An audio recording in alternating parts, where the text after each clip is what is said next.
Good morning, third grade. Today we are going to go back into fractions that we covered in the beginning of the year. So the first thing we want to talk about in fractions is how fractions can be divided or partitioned into equal parts. So we know each whole shape below, we're talking about the pictures right here, I'm reading from up top, is divided into equal parts. A whole is all of the parts of one shape or group. So each one of these squares represents a whole. Each one, so 2/2 equals one whole, 3/3 is a whole, 4/4, 8/8, 6/6. So each one of these green squares is equal to one whole, and what we're talking about is breaking them into equal parts. So notice how each size is exactly the same. And equal parts are exactly the same size. So they have to be exactly the same. If you notice, our 2/2 are the same size, our 3/3, our 4/4, our 8/8, and our 6/6. They're all the same size.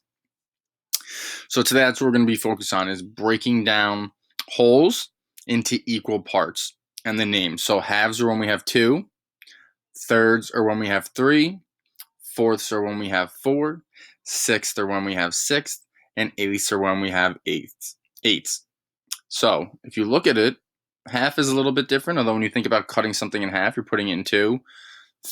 Thirds, fourths, eighths, sixths, they all kind of sound how they normally would. You're almost saying 3, almost saying fourths, almost saying 8, almost saying 6. So that's what we're going to focus on today.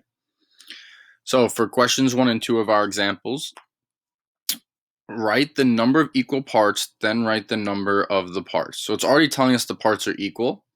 So I need to write the number of equal parts. Well, I see there's 1, 2, 3, 4 parts that are equal. So I'm going to write 4 equal parts because we have 1, 2, 3, 4, which I can count. And then it also says, then write the name of the 4 parts. Well, if I don't remember, I can go back up and look at my chart. We have 1, 2, 3, 4. So it will be fourths. Now you may have just remembered and you would just write fourths. Now let me scroll down because it says for number 1 and 2. So for number 2, I see this is cut perfectly in half, our arrow. Now notice, this is a square that's broken up. You can break any shape up as long as you do it so they're exactly the same size. Now this arrow is cut right down the middle. So it has 2 equal parts. And then I know that when you're talking about 2 parts, you're talking about halves. So I will write halves underneath because it says then write the name for the parts. That is very important to remember.